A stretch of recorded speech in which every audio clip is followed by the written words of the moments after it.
ATN নিউজের নিয়মিত আয়োজন নিউজ গ্যালারিতে আপনাদের সবাইকে স্বাগতম। Powered by the Acme laboratories limited. আগে নিয়মিত মাস্ক পরতাম, এখন পরি না। আমার আশেপাশেও তো কেউ পরে না।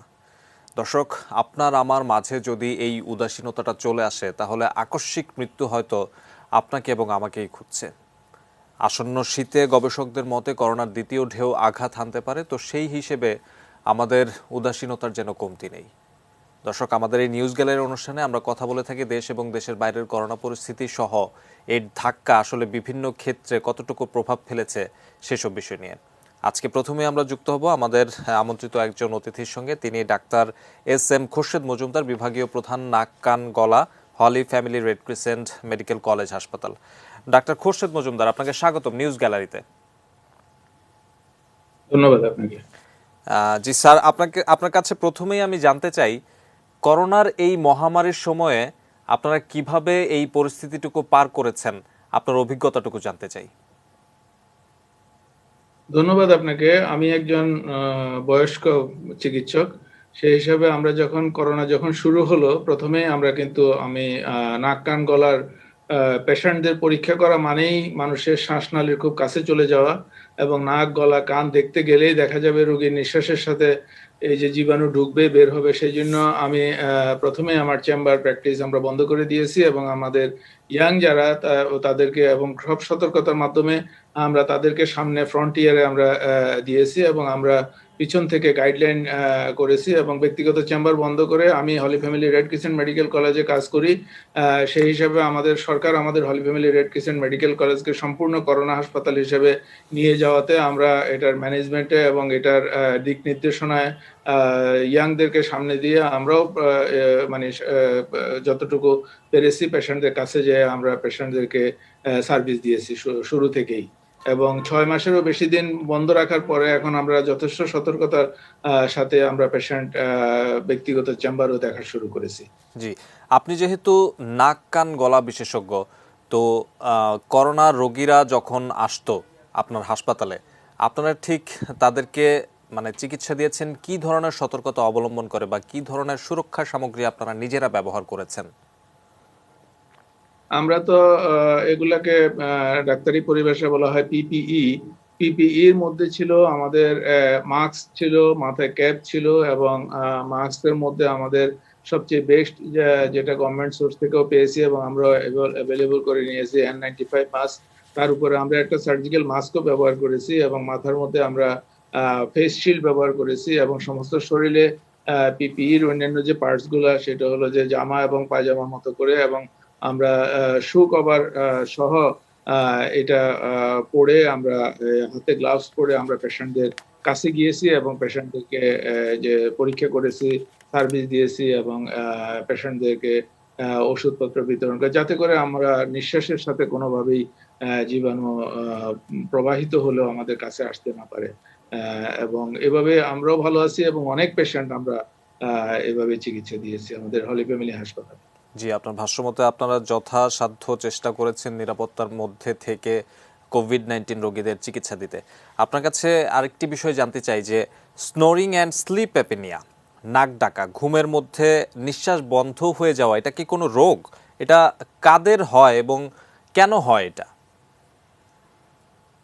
ধন্যবাদ আপনাকে। খুব একটা গুরুত্বপূর্ণ প্রশ্ন নিয়ে আপনি আমার সাথে আলাপ করছেন, যে স্লিপ অ্যাপনিয়া, ঘুমের মধ্যে নাক ডাকা। আমরা কিন্তু শুনতাম কেউ যদি সারাদিন কাজ করে এসে ঘুমের মধ্যে নাক ডেকে ঘুমাচ্ছে, আমরা মনে করতাম যে খুবই সুখকর ঘুম হচ্ছে, খুব ভালো ঘুম হচ্ছে, এবং এটা আরাম করে ঘুমাচ্ছেন উনি, ওনাকে আর ডিস্টার্ব না করার জন্য। কিন্তু আজকে এই জিনিস বৈজ্ঞানিকভাবে প্রমাণিত যে ঘুমের মধ্যে নাক ডাকার বিষয়টাই হলো যে এই যে যিনি ঘুমাচ্ছেন উনার যদি উনি নাক ডাকেন, তাহলে যেটুকু শরীরের জন্য অক্সিজেন প্রয়োজন, যেটুকু বাতাস প্রয়োজন, এইটুকু নাক এবং গলার ছিদ্র দিয়ে যখন ফুসফুস পর্যন্ত যাচ্ছে, তখন এখানে খুব বাধাগ্রস্ত হচ্ছে বলেই শরীরের প্রয়োজনের তুলনায় যথেষ্ট পরিমাণ অক্সিজেন বাতাস সহ নাকের ভিতর দিয়ে গলার ভিতর দিয়ে যাওয়ার সময় এখানে স্পেসটার পরিমাণ কম হওয়াতে বাতাস গতিবেগ বাতাসের বেশি হচ্ছে, এবং ন্যারো জায়গা দিয়ে যাওয়াতে আশপাশে যে মাংসগুলো আছে এগুলোতে কম্পন হচ্ছে, এবং এই জন্যই যে ঝড় হচ্ছে, এই ঝড়ের আওয়াজই আমরা শুনতে পাচ্ছি। এতে করে কিন্তু এই লোকটা যথেষ্ট পরিমাণ অক্সিজেন পাচ্ছে না, তার শরীরে রক্তের মধ্যে অক্সিজেনের পরিমাণ কমে যাচ্ছে। এবং আমরা দেখেছি যে এই পরিমাণ যদিও 97 থেকে 100% অক্সিজেন ঘুমের মধ্যে থাকার কথা, যাদের নাক ডাকেন ওনাদের আজকের পরীক্ষায় দেখা যাচ্ছে যে ওনাদের কমতে কমতে এটা 80%, 70%, 50% পর্যন্ত চলে আসে, এবং এটা মারাত্মক একটা রিস্কি সিচুয়েশন। এই যে ঘুমের মধ্যে নাক ডাকা, এবং কখনো কখনো নিঃশ্বাস টোটালি বন্ধ হয়ে যায়, এবং কেউ কেউ আওয়াজ করে। এবং আমরা যে নাক ডাকা বলি, কথাটা আমাদের প্রচলিত ইংরেজিতেও এই জিনিসটা প্রচলিত আছে, আওয়াজটা কিন্তু মেইনলি গলা থেকেই আসে। এবং এই কারণটা বেশি হয়, নাকে যদি যথেষ্ট পরিমাণ বাতাস যেতে না পারে তাহলে লোকটা কিন্তু মুখ খুলে নিঃশ্বাস নেয়। তখন মুখ এবং নাকের মধ্যখানের যে আমাদের ঝিল্লি আছে, সফট টিস্যু আছে, এখানে মারাত্মক ধরনের কম্পন হয়, সেখান থেকে আওয়াজটা কিন্তু গলা দিয়েই আসে। আমরা যারা এটা শুনেছি পাশে থেকে পেশেন্টের স্পাউসরা, ওয়াইফরা বা হাজব্যান্ড ওয়াইফ যারাই শুনেন, ওনারা কিন্তু এটা খুব ভালো করে বুঝতে পারেন। এবং এটা বেশিরভাগ ক্ষেত্রে এটা বাচ্চাদেরও হয়, বয়স্কদেরও হয়। তবে বাচ্চাদের দেখা যায় যে টনসিল এবং এডিনয়েড নামক মাংস গলার মধ্যে বেড়ে শ্বাসনালীটা চিকন করে দেয়, এবং বাচ্চাদের গ্রোথ মানে বৃদ্ধি, বুদ্ধিবৃত্তি প্রকাশিত হয়, এগুলোর মধ্যে মানসিক মানে বুদ্ধির বিকাশ হওয়া, এগুলো মারাত্মকভাবে ব্যাহত হয় প্রপারলি অক্সিজেন না পেলে। আর বড়দের যখন হয় তখন দেখা যায় যে এগুলার জন্য অক্সিজেন কমে যাওয়ার কারণে স্ট্রোক, প্যারালাইসিস, হার্ট অ্যাটাক, এগুলো হলো চরম পর্যায়ে হার্টের সমস্যা, ব্রেইনের সমস্যা এগুলো হয়। শুরুতে দেখা যায় যে ওনাদের রাতের ঘুম ভালো না হওয়াতে দিনে ঘুমো ঘুমো থাকার জন্য ওনারা কোনো কাজেই কনসেন্ট্রেট করতে পারছেন না। এবং উনি যে ড্রাইভ করতে যান বিদেশে, এগুলো খুব মারাত্মকভাবে ধরা পড়ে যে কেউ ড্রাইভিং লাইসেন্স নিতে গেলেই তার স্লিপ ঠিক আছে কিনা এটা টেস্ট করে দেখা হয়, কারণ ওরা অ্যাক্সিডেন্ট করে। আর ওখানে লং রুটের মধ্যে যখন অনেকগুলো অ্যাক্সিডেন্ট একসাথে হয়ে যায়, এগুলার সামাজিক এবং পারিবারিক সব দিক থেকে এটার মারাত্মক এফেক্ট পড়ে। জি আমরা তারা সাধারণত জি আমরা সেটা প্রায় সময় শিকার দেখতে হয়। পারি যে আসলে পারিবারিকভাবে অনেকেই হেয় হচ্ছেন এই ধরনের রোগের কারণে। আপনার কাছে একটা প্রশ্ন জানতে চাই, এই ধরনের রোগে যারা আক্রান্ত হন তাদের পরীক্ষাটা ঠিক আপনারা কিভাবে করে থাকেন? এটা আমাদের দেশে আগে ছিল না। এটা গত ধরেন প্রায় ৮-১০ বছর থেকে আমাদের এখানে আমরা স্লিপ ল্যাবের মাধ্যমে এটা টেস্ট হয়। একটা ল্যাব আছে, মানে এটার মধ্যে আমাদের একটা কম্পিউটারাইজড মেশিন আছে, যেটার মধ্যে থেকে কিছু লিড, কিছু ব্রেইনের মধ্যে, মাথার মধ্যে, কিছু চোখের মধ্যে, কিছু নাকের ছিদ্রে, মুখে, হার্টে, তারপরে লাংয়ে, বডিতে, পায়ে, এগুলাতে লিড লাগিয়ে একটা লোক যখন ঘুমায় এবং শান্তিতে ঘুমায়, এবং একজন ওনাকে অবজারভার ওনাকে কম্পিউটারের সাথে কানেকশন দিয়ে কম্পিউটারে উনি ওনার এই মেজারমেন্ট গুলা ব্রেইনের কিভাবে মানে আমরা ইইজি বলি, ব্রেইনের অ্যাক্টিভিটি কেমন হচ্ছে, চোখের মুভমেন্ট কেমন হচ্ছে, নাক দিয়ে কখন বাতাস ফ্লো করছে কি করছে না, তারপরে বুকের মধ্যে যে উনি নিঃশ্বাস নিচ্ছে না, বন্ধ হয়ে আসছে, এগুলো সবগুলো প্যারামিটার একসাথে মেজার করা হয়। এটাকে বলে পলিসomnoগ্রাম, ইংরেজিতে বলে পলিসomnoগ্রাম। এটা স্লিপ ল্যাবের মধ্যে হয়। আমাদের দেশে এখন অনেক স্লিপ ল্যাব আছে। একটা সময় ছিল আমাদের দেশের এলিটরা বিদেশে যায় এই সমস্ত স্লিপ ল্যাবে, সিঙ্গাপুরে, আমেরিকায়, ইভেন পাশে ইন্ডিয়াতেও যায় এগুলো করে ওনারা ওগুলোর চিকিৎসা নিতেন। আমাদের দেশেও আমাদের এই জিনিসটা এখন আমরা রিকগনাইজ করতে পেরেছি যে এটা একটা মারাত্মক রোগ, এবং এটার জন্য অনেক মানুষ অল্প বয়সে হার্ট অ্যাটাক হচ্ছে, স্ট্রোক হচ্ছে। কাজে ওনাদেরকে সেভ করার জন্য এই পলিসomnoগ্রাম টেস্টের মাধ্যমে ডায়াগনোসিসটা কনফার্ম করা হয়। জি, আপনি ঘূর্ণিঝড়ের কথা বলছিলেন, আপনি অক্সিজেন স্বল্পতার কথা বলছিলেন। তো এই রোগ থেকে যখন কেউ সুস্থ হয়ে ওঠেন, তার কি পরবর্তীতে আক্রান্ত হবার কোনো সম্ভাবনা আছে? ওনার যে কারণে এটা হচ্ছে, কারণ হলো প্রাথমিকভাবে হলো যে ওনাকে তো আমরা এই যে সেরে উঠা মানে ওনার ট্রিটমেন্ট করা, এবং ট্রিটমেন্টটার কিরকম হবে, যেমন ছোট বেবি বাচ্চাদের ক্ষেত্রে দেখা যায় যে শ্বাসের নালীতে যে মাংস বাড়লো এটা যদি আমরা কেটে টেটে দেই, বেশিরভাগ ক্ষেত্রে সার্জারি করা লাগে। এবং জন্মগতভাবে যদি ত্রুটি থাকে এগুলো কারেক্ট করে দিলে ওরা ভালো হয়ে গেল, ঠিক আছে। কিন্তু যখন একটা মানুষের, আর এদের মেইন জিনিস হলো যে ওনারা ওভারওয়েট হন, মোটা হন, কাজে ওনারা যদি ওজন না কমাতে পারেন তাহলে তো আর ওনাদেরকে ট্রিটমেন্ট করে অনেক সময় সাকসেসফুল হয় না। কিন্তু কিছু কিছু লোক আছে যাদের ঘাড়টা একটু শর্ট হয়, ঘাড়টা একটু মোটা হয়, গলার ভিতরে সফট টিস্যু গুলো অনেক বেশি ফুলা হয়, ওনাদেরকে ট্রিটমেন্টের জন্য দুটো জিনিস, একটা হলো যে সার্জারি করে এই মাংসগুলো কমিয়ে দিয়ে এবং ওনার ওজন কমিয়ে ওনাকে এটার জন্য সুইটেবল করা। এবং এটা যদি কেউ করতে না পারে অথবা এডিকুয়েটলি করা সম্ভব না হয়, তাহলে একটা মেশিন আছে, সেটাকে আমরা সিপ্যাপ মেশিন বলি, যেটা একটা মাস্ক মুখের মধ্যে পড়ে বাতাস ফ্লো করে দিয়ে ঘুমাতে হয়, তখন কিন্তু ওনারা শান্তিতে থাকে। এবং মেইন ট্রিটমেন্টের মেইন জিনিসটা হলো ওজন কমানো। আর ওজন কমানোর সবচেয়ে বড় জিনিসটা হলো আমাদের সিরিয়াল জাতীয় জিনিস, ভাত জাতীয় জিনিস, গ্লুকোজ জাতীয় জিনিস কম খাওয়া। এটা করে যদি কেউ কন্ট্রোল করে ওজন কন্ট্রোল করতে পারেন, এবং এরপরে তাইলে দেখা যায় কারো যদি সার্জারি নাও করা হয়, তাইলে এই পেশেন্টটা কিন্তু ভালো হয়ে গেলেন, এবং উনি কিন্তু পরবর্তীতে আবার ওজন বাড়লে আবার ওনার সেই সাপ্লাই এবং ডিমান্ডের মধ্যে যেই অসামঞ্জস্যতা, সেটা নিয়ে উনি আবার সমস্যায় পড়বেন। কাজে এটা ভালো হয়ে গেল, তো ভালো হয়ে যায়, কিন্তু ওনাকে ভালোটা পরবর্তীতে মেনটেইনও করতে হয়। এবং একটা বিশেষ জিনিস এখানে আমি বলি, সেটা হলো যে যারা ওভারওয়েট হন, তাদের কিন্তু ব্লাড প্রেশার, তাদের কিন্তু ডায়াবেটিস, এবং তাদের হার্টের সমস্যা, এই জিনিসগুলো, নার্ভের সমস্যা, এগুলো বেড়ে যায়। যখন একটা লোক ওজন কমায়, তখন অনেকেরই দেখা যায় যে আর ডায়াবেটিসের ওষুধই লাগে না, অথবা লাগলে এখন অনেক কম লাগে। ব্লাড প্রেশারের ওষুধই লাগে না, অথবা অনেকেই ছেড়ে দিয়েছেন আমাদের ট্রিটমেন্টে, শুধু এই জিনিসটা ভালো করে শুনে যে ওনারা যখন ওজন কমান। কাজে ওনারা যদি পরবর্তীতে এটা মেনটেন করতে পারেন, তাহলে তো ভালোই হয়ে গেল। জি এবং জি, আমরা ব্রিটিশরা আসলে এই এখানে নাক ডাকাটা যতটা স্বাভাবিকভাবে নিতাম, আপনার কথা শোনার পর আমাদের দর্শকরা হয়তো অতটা স্বাভাবিকভাবে নেবেন না, এবং আপনি যেই নিয়মের কথা বললেন সেই নিয়মগুলো মেনে চলার চেষ্টা করবেন সবাই। আর doctor S M Khorshed Majumdar, আপনাকে অসংখ্য ধন্যবাদ এই মধ্যরাতে যুক্ত হবার জন্য। Thank you very much. দর্শকদের দর্শক, কথা বলছিলাম আমাদের আমন্ত্রিত একজন ডাক্তার অতিথির সঙ্গে। এই মুহূর্তে নিউজ গ্যালারি থেকে নেব ছোট্ট একটা বিরতি, ফিরবো কিছুক্ষণ পর, সঙ্গেই থাকুন।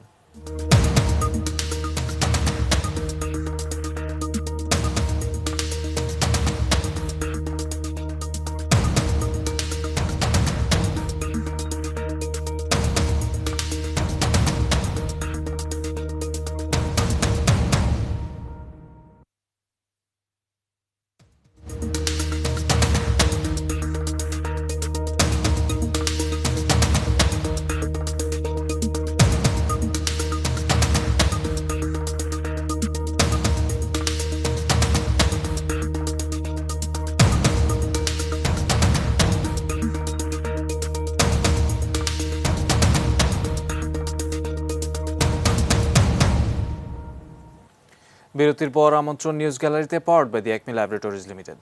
দর্শক, আপনারা জানেন যে সারা বিশ্বের মতো বাংলাদেশেও করোনা মহামারীর কারণে 17ই মার্চ থেকে সকল শিক্ষা প্রতিষ্ঠান বন্ধ রয়েছে, এবং এই ছুটি কয়েক দফা বাড়িয়ে 31 অক্টোবর পর্যন্ত করা হয়েছিল। এবং আজ এক ভার্চুয়াল ব্রিফিংয়ে শিক্ষামন্ত্রী ডাক্তার দীপুমণি এই ছুটি বর্ধিত করে 14 নভেম্বর পর্যন্ত করেছেন। 15 নভেম্বর থেকে শিক্ষা প্রতিষ্ঠান খোলার আংশিক সম্ভাবনা রয়েছে, যদিও শিক্ষামন্ত্রী বলেছেন যে সবকিছু নির্ভর করবে করোনা পরিস্থিতির উপর। তো এই যখন পরিস্থিতি, আমরা কথা বলবো আমাদের দুজন অতিথির সঙ্গে। একজন হচ্ছেন অধ্যাপক ডক্টর কায়কোবাদ, শিক্ষাবিদ, শিক্ষক, বুয়েট। স্যার, আপনাকে নিউজ গ্যালারিতে স্বাগতম। ধন্যবাদ স্যার, গত 17ই মার্চ থেকে আসলে করোনা মহামারীর কারণে সকল ধরনের শিক্ষা প্রতিষ্ঠান বন্ধ ছিল। তো কয়েক দফা বাড়িয়ে এই ছুটিটা 31 অক্টোবর পর্যন্ত করা হয়েছিল, এবং আজ শিক্ষামন্ত্রী এক ভার্চুয়াল ব্রিফিংয়ে সেই ছুটিটি বাড়িয়ে 14 নভেম্বর পর্যন্ত করা হয়েছিল। তো এই 14 নভেম্বর পর্যন্ত ছুটির বিষয়টিকে আসলে আপনি কিভাবে দেখছেন?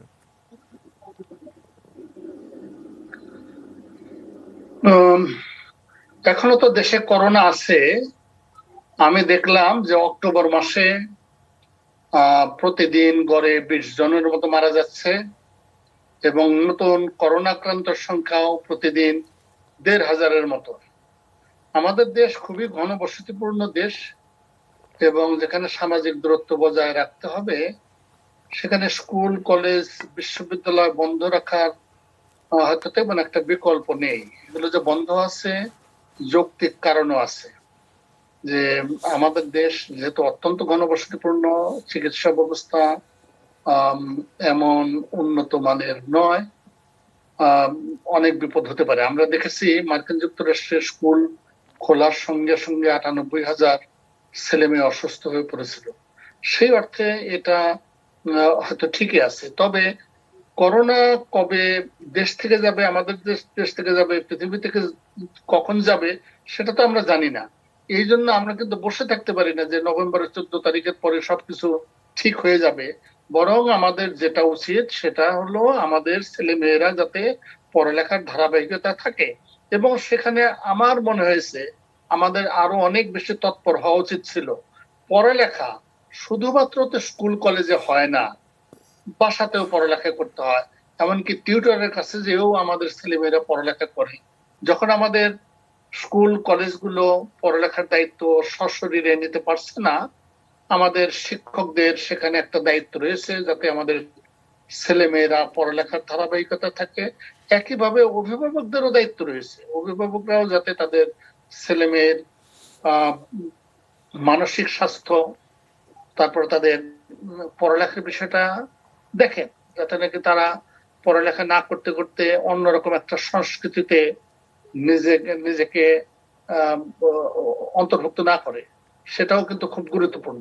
সুতরাং আমি মনে করি যে যেটা আমাদের খুব গুরুত্বপূর্ণ তা হলো শিক্ষকরা কিংবা আমাদের শিক্ষা মন্ত্রণালয় বলি, বোর্ড কর্তৃপক্ষ বলি, কিভাবে আমাদের ছেলেমেয়েরা বাসায় থেকে আরো বেশি পড়ালেখায় মনোযোগী হয় তার জন্য চেষ্টা করা। এর জন্য অভিভাবকদেরও উৎসাহিত করা, যাতে অভিভাবকরা তাদের ছেলে মেয়েদেরকে পড়ালেখার ধারাবাহিকতা রাখে। এটাকে কিভাবে সম্ভাবনায় রূপান্তর করা যায় সেটা আমাদের চিন্তা ভাবনা করতে হবে। এখন আমরা জানি আমাদের ছেলে মেয়েদের ঘরের বাইরে যে যানজটের শিকার হতে হবে না, তাদের বাড়তি সময় হাতে আছে। এই বাড়তি সময় কিভাবে তারা তাদের মানসিক স্বাস্থ্য, আনন্দ, খেলাধুলা, পড়ালেখা তাতে মনোনিবেশ করতে পারে, এটা আমার তো মনে হয় যে প্রত্যেকটা স্কুল যেটা করতে পারে, তাদের শিক্ষকদের মাধ্যমে ছাত্রছাত্রীদের কি কি পড়ালেখা করতে হবে তা বলে দিতে পারে। হয়তো তাদেরকে বাড়ির কাজ দিতে পারে, যে বাড়ির কাজগুলো করো, প্রতি সপ্তাহে বাড়ির কাজ করো। সেটা কিন্তু আমরা মার্চ মাস থেকেই করতে পারতাম। আমাদের তখন থেকে চিন্তা করা উচিত ছিল করোনা কবে যাবে না যাবে, এর মধ্যে আমরা এই কাজটি করি। আমরা জানি যখন থেকে আমাদের স্কুল কলেজ বিশ্ববিদ্যালয় খোলা থাকে তখন যানজটে আমরা পিষ্ট হয়ে যাই। সুতরাং এটা করোনা কিন্তু বুঝিয়ে দিল যে মানে স্কুল কলেজে না যেয়েও পড়ালেখার একটা পদ্ধতি আমাদের আবিষ্কার করতে হবে। এবং এখন বিশেষ করে বেসরকারি বিশ্ববিদ্যালয়গুলো অনলাইনে ছাত্রদের পড়ানোর চেষ্টা করছে। আমি আশা করি খুব দ্রুতই আমাদের পাবলিক বিশ্ববিদ্যালয়গুলো এই লাইনে চলে আসবে, যে একটি কারণে আমাদের ছেলে মেয়েরা তো পড়ালেখার থেকে বাইরে থাকতে পারে না। আমাদের দেশ মানে জনসংখ্যায় এত বড় দেশ, তারপরেও বিদেশি বিশেষজ্ঞরা আমাদের দেশ থেকে প্রতি বছর 35,000 কোটি টাকা নিয়ে যাচ্ছে। এটার কারণ কি? নিশ্চয়ই আমরা অতটা দক্ষ হয়ে উঠি নাই, আমরা অতটা জ্ঞান অর্জন করতে পারি নাই, প্রকৌশল কিংবা চিকিৎসা আমরা অতটা ভালো না। সুতরাং আমাদের চেষ্টা করতে হবে আমাদের ছেলেমেয়েরা যাতে জ্ঞান অর্জনে তাদের সময়টা কাজে লাগায়। জি এবং স্যার, এর আপনি জন্য আপনি যত আপনি পদ্ধতি ঠিকই আছে, বলেছেন স্যার। আসলে করোনা কবে শেষ হবে এটার জন্য আমাদের অপেক্ষা না করে এর সঙ্গে মানিয়ে আমাদের ছাত্রদেরকে ছাত্রছাত্রীদেরকে আসলে কিভাবে পড়াশোনার সঙ্গে হোমওয়ার্ক এবং অ্যাসাইনমেন্ট দিয়ে কিভাবে যুক্ত রাখা যায় নিয়মিত, সেটি আমাদের পরিকল্পনা করতে হবে। স্যার, আপনার কাছে আমি একটি প্রশ্ন রাখতে চাই। করোনার আগেই আমরা যদি একটু বাইরের বিশ্ববিদ্যালয়গুলোর দিকে তাকাই, অক্সফোর্ড বিশ্ববিদ্যালয় আসলে অনলাইন ক্লাসের প্রচলন আগে থেকেই ছিল এবং করোনা মহামারী আসার পর আমরাও এই ধরনের ক্লাসের সঙ্গে পরিচিত হলাম এবং কিছুটা অভ্যস্তও হয়েছি। কিন্তু আমরা যতটুকু জানি যে মফস্বলের স্কুলের সবগুলো সকল শিক্ষার্থী এই ক্লাসের সঙ্গে অভ্যস্ত নয়, তারা সকল ধরনের সুযোগ সুবিধা পাচ্ছে না। তো সবাই যেন এই সুযোগ সুবিধার আওতার মধ্যে আসে, তো সেই জন্য আসলে কি কি পদক্ষেপ নেওয়া উচিত? আমরা তো বৈষম্যহীন জীবন চাই, তবে সবসময় তো বৈষম্যহীন পাওয়া যায় না। যখনই একটি নতুন প্রযুক্তি আসে, দেশের কিছু মানুষ এই প্রযুক্তির বলে বলিয়ান হয়, অধিকাংশ মানুষ কিন্তু এর থেকে বঞ্চিত। যেমন আমাদের দেশে যখন টেলিভিশন টেকনোলজি প্রথম আসে, কয়টি বাসায় এই টেলিভিশন টেকনোলজি ছিল? টেলিভিশন ছিল না, তাই না? সুতরাং নতুন যে কোনো সংস্কৃতি, যে কোনো রকম পরিবর্তন, তাতে কিছু মানুষ ক্ষতিগ্রস্ত হবে, কিছু মানুষ লাভবান হবে। তো এই যে আমাদের যে এখন অনলাইন পড়ালেখা, আমরা জানি যে সারা দেশের সবাই এর আওতায় এত সহজে আসতে পারবে না। আমাদের দেখতে হবে তাদেরকে কিভাবে আমরা সেই সুযোগটা দিতে পারি। সরকার আমাদের বিভিন্ন সেক্টরকে প্রণোদনা দিয়েছে। এই করোনাকালীন সময়ে নানা রকম প্রণোদনা তারা পেয়েছে। বাংলাদেশ যদি একটা অগ্রসর জাতিতে রূপান্তরিত হতে হয়, তাহলে কেবলমাত্র মানব সম্পদ উন্নয়নের মাধ্যমেই সেই রূপান্তরটি ঘটবে। আর মানব সম্পদ উন্নয়নের চাবিকাঠি হলো শিক্ষা। সুতরাং শিক্ষায় প্রণোদনা সবচেয়ে বেশি দিতে হবে। আমি জানি ইতিমধ্যে সরকার অন্তত পক্ষে ইন্টারনেট কানেক্টিভিটির বিষয়ে কিছু প্রণোদনা দিয়েছেন, কিন্তু আরো বেশি প্রণোদনা প্রয়োজন। আরো বেশি প্রণোদনা প্রয়োজন, যাতে নাকি আমাদের প্রত্যন্ত গ্রামাঞ্চলের ছেলে মেয়েরাও শিক্ষা থেকে বঞ্চিত না হয়। তারপরেও আমরা জানি শুধুমাত্র অনলাইন শিক্ষাদানেই হবে না, আরো অন্যান্য পদ্ধতি আমাদেরকে দেখতে হবে, এবং যাতে করে দেশের সিংহভাগ ছাত্রছাত্রীরা সরাসরি এর থেকে উপকৃত হয়। আর যারা এর আওতায় আসতে না পারে তাদেরকেও আমরা কিভাবে শিক্ষার সঙ্গে সংশ্লিষ্ট করতে পারি, উদ্বুদ্ধ করতে পারি, উৎসাহিত করতে পারি, স্কুল কলেজের শিক্ষকদের মাধ্যমে, অভিভাবকদের মাধ্যমে, তার জন্য আমাদের সচেষ্ট হতে হবে। এই যে গত 7-8 মাস যাবৎ শুধু শুনলাম যে স্কুল খুলছে না, বিশ্ববিদ্যালয় খুলছে না, এগুলো সব নেতিবাচক খবর। আমাদেরকে দেওয়া উচিত ইতিবাচক খবর। ছাত্রদের এটা করতে হবে, এইটা শিখতে হবে, ওইটা শিখতে হবে, এইগুলো বেশি দেওয়া উচিত। আমরা নেতিবাচক খবর বেশি দিচ্ছি। জি স্যার। স্যার আমি একটু এইচএসসি যারা এবার পাশ করলো তাদের ব্যাপারে একটু কথা বলতে চাই। এইচএসসি পরীক্ষার্থীদের নিয়ে আসলে অনেক দোলাচলের মধ্য দিয়ে গিয়েছি আমরা।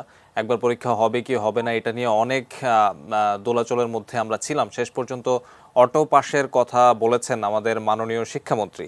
তো অটো পাস হয়েছে, তারা তো আমাদের আগামীর প্রজন্ম, আগামীর ভবিষ্যৎ। এখন তারা বিশ্ববিদ্যালয়ে ভর্তি হবেন, তো তাদের বিশ্ববিদ্যালয়ে ভর্তিটা আসলে কি অনলাইন পরীক্ষা হলে ভালো হয়, নাকি সশরীরে এই পরিস্থিতির মধ্যে সশরীরে উপস্থিত হয়ে পরীক্ষা দিলে ভালো হয়? আপনার মতামত কি জানতে চাই। খুবই দুঃখজনক যে আমরা এইচএসসি পরীক্ষাটা নিতে পারলাম না।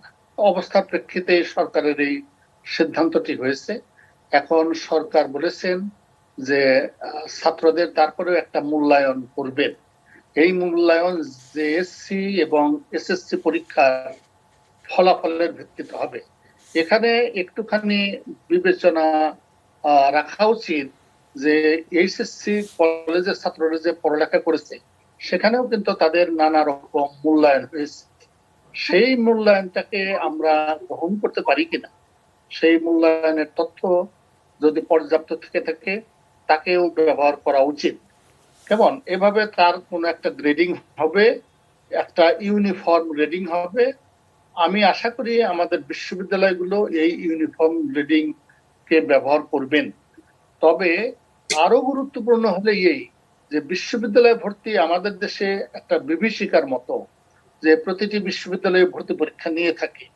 যদিও এর মধ্যে মেডিকেল কলেজ সমূহ সমন্বিত ভর্তি পরীক্ষা নিয়ে থাকে, মেডিকেল কলেজে আগ্রহী ছাত্রছাত্রী ও অত্যন্ত মেধাবী ছাত্রছাত্রীরা মেডিকেল কলেজে পড়তে চায়। তারপরে আমাদের মেডিকেল কলেজগুলো কিন্তু সাফল্যের সঙ্গে এই কাজটি এখন করছে। তাদের দেখা দেখি মানে কৃষি বিশ্ববিদ্যালয়গুলো কিন্তু সমন্বিত ভর্তি পরীক্ষা নিচ্ছে। তারা যদি এই সমন্বিত ভর্তি পরীক্ষা নিতে পারে, তাহলে আমাদের অন্যান্য সাধারণ বিশ্ববিদ্যালয়, প্রকৌশল বিশ্ববিদ্যালয় কেন পারবে না? তারা যদি তাদের মধ্যে পরস্পরের মধ্যে যদি আস্থা তারা স্থাপন করতে পারে, তাহলে আমরা কেন সেই আস্থাটা স্থাপন করতে পারছি না? আমার মনে হয় যে এটা খতিয়ে দেখা উচিত, কিভাবে আমাদের ছাত্ররা অনেক কম ভর্তি পরীক্ষা দিয়ে বিশ্ববিদ্যালয়ে ভর্তি হতে পারে, তার একটা পথ আবিষ্কার করা উচিত। তবে আমি বলবো, যেহেতু আমরা এসএসসি পরীক্ষাটা নিতে পারলাম না, সুতরাং শুধুমাত্র অনলাইনে ভর্তি পরীক্ষা নেওয়া মোটেই গ্রহণযোগ্য হবে না। এটা অবশ্যই সশরীরে নিতে হবে। সেটা যাতে আমরা সামাজিক দূরত্ব বজায় রেখে করতে পারি। যদি সমন্বিত ভর্তি পরীক্ষা আমরা একমত হই, তাহলে কিন্তু সামাজিক দূরত্ব বজায় রাখা মোটেই কঠিন হবে না। যেমন বাংলাদেশ প্রকৌশল বিশ্ববিদ্যালয়ে ভর্তি হওয়ার জন্য যদি নানা প্রকৌশল বিশ্ববিদ্যালয় সমূহে ছাত্ররা ভর্তি পরীক্ষা দেয়, তাহলে কিন্তু সামাজিক দূরত্ব বজায় রাখা মোটেই কঠিন হবে না। বাংলাদেশ প্রকৌশল বিশ্ববিদ্যালয় যেভাবে ভর্তি পরীক্ষাটা নিয়ে থাকে, মানে অত্যন্ত সুন্দরভাবে নিয়ে থাকে, সেটা যদি আমরা বিস্তৃত করতে পারি সারা দেশে, তাহলে তো সেটা অসাধারণ হবে। একইভাবে সাধারণ বিশ্ববিদ্যালয়ে ভর্তি হওয়ার জন্য কিন্তু বিভিন্ন বিশ্ববিদ্যালয়ে তারা ভর্তি পরীক্ষা দিতে পারে। এইটাই যদি আমরা একমত হতে পারি এবং এর জন্য ভর্তি পরীক্ষার গুরুত্ব, ভর্তি পরীক্ষার অন্যান্য দিকগুলো যদি আমরা যথেষ্ট গুরুত্বের সঙ্গে দেখতে পারি, যেমন প্রয়োজন বোধে প্রতিনিধি দল পাঠিয়ে বিভিন্ন বিশ্ববিদ্যালয়ের শিক্ষক প্রতিনিধিরা বিভিন্ন বিশ্ববিদ্যালয়ে কিভাবে ভর্তি পরীক্ষা হচ্ছে তা দেখতে যাবে। সেটা যতটা ভালো করে আমরা নিতে পারি সেটা নিশ্চিত করবে। এটা করলে কিন্তু আমরা অল্প কয়েকটি ভর্তি পরীক্ষার মাধ্যমেই ছাত্রদের পছন্দ মতো যে কোনো বিশ্ববিদ্যালয়ে যে কোনো বিষয়ে আমরা ভর্তি করাতে পারবো। জি স্যার, আমরাও আশা করছি পরিস্থিতি হয়তো স্বাভাবিক হয়ে উঠবে, অথবা স্বাস্থ্যবিধি মেনে আমাদের সকল শিক্ষার্থীরা সশরীরে পরীক্ষায় অংশগ্রহণ করতে পারবে। স্যার, আপনার কাছে আরো একটা বিষয় জানতে চাই যে এই বছর তো এইচএসসি পরীক্ষা হলো না, হয়তোবা প্রাথমিক সমাপনী পরীক্ষাও এই বছর হবে না, তো সামনের বছর আগামী বছর এসএসসি পরীক্ষা এবং এইচএসসি পরীক্ষা সহ অন্যান্য শিক্ষা কার্যক্রমের ভবিষ্যৎ আপনি কি দেখতে পাচ্ছেন? প্রথম কথা হলো ছাত্রছাত্রীরা যাতে পড়ালেখায় মনোনিবেশ করে সেটা নিশ্চিত করতে হবে। তাদের জ্ঞান অর্জন করতে হবে, দক্ষতা অর্জন করতে হবে। মূল্যায়ন হলো আর একটা পার্ট, কেমন? এবং এখন থেকে আমাদের চিন্তা ভাবনা করতে হবে যে এসএসসি পরীক্ষা কিভাবে নেওয়া যায় যাতে সামাজিক দূরত্ব বজায় রেখে আমরা এই কাজটি করতে পারি। হয়তো আমাদের অনেক বেশি কেন্দ্রের সংখ্যা বাড়াতে হবে। যদি সামাজিক দূরত্ব বজায় রাখতে চাই, কেন্দ্রের সংখ্যা বাড়াতে হবে। এখন থেকেই সেই পরিকল্পনাটা কিন্তু লাগবে। হঠাৎ করে আমরা এই কাজটি করতে পারবো না। করোনা মানে নিকট ভবিষ্যতে চলে যাবে সে ব্যাপারে তো আমরা নিশ্চিত না। সুতরাং আমাদেরকে নিজেদেরকে প্রিপেয়ার করতে হবে সবচেয়ে খারাপ পরিস্থিতি হলে তখন আমরা কিভাবে এটাকে সামাল দিব। সেই খারাপ পরিস্থিতি হলো করোনা আরো অনেকদিন আমাদের দেশে থাকবে, সারা পৃথিবীতে যেরকম থাকবে আমাদের দেশে অনেকদিন থাকবে। সেক্ষেত্রে আমাদের পড়ালেখার ব্যবস্থাটা কি হবে, আমাদের পরীক্ষা কিংবা মূল্যায়ন ব্যবস্থা কি হবে, সেটা নিয়ে এখনই আমাদের ভাবতে হবে এবং কার্যকর সমাধান খুঁজে বের করতে হবে। জি স্যার, আপনি থাকুন আমাদের সঙ্গে। এই মুহূর্তে আমরা কথা বলবো আমাদের আমন্ত্রিত আরেকজন অতিথির সঙ্গে। তিনি একজন অভিভাবক, তাসলিমা আক্তার। আপনাকে আরো একবার স্বাগতম নিউজ গ্যালারিতে।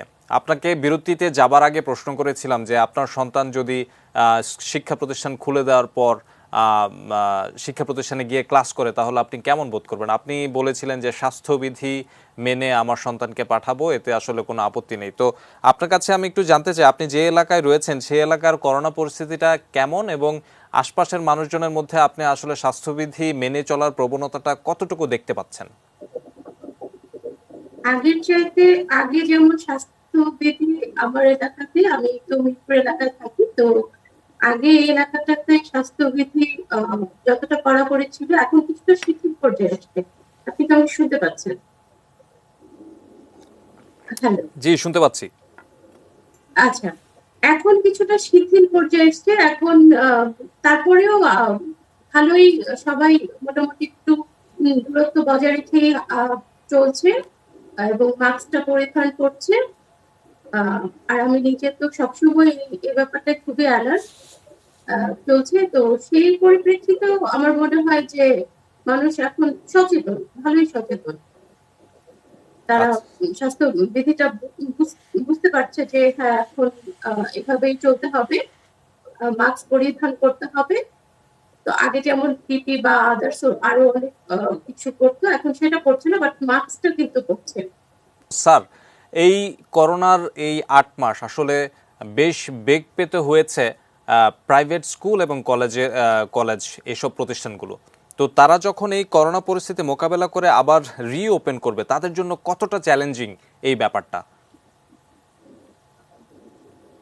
তাদের জন্য অত্যন্ত চ্যালেঞ্জিং হবে, কারণ এই কর্মকাণ্ড, শিক্ষার কর্মকাণ্ড পরিচালনা করার জন্য তাদের অর্থের উৎস হলো ছাত্ররা, এবং আমাদের অভিভাবকরা অর্থনৈতিকভাবে ক্ষতিগ্রস্ত হয়েছেন। আমাদের এই বেসরকারি স্কুলগুলো একইভাবে ক্ষতির শিকার হয়েছে।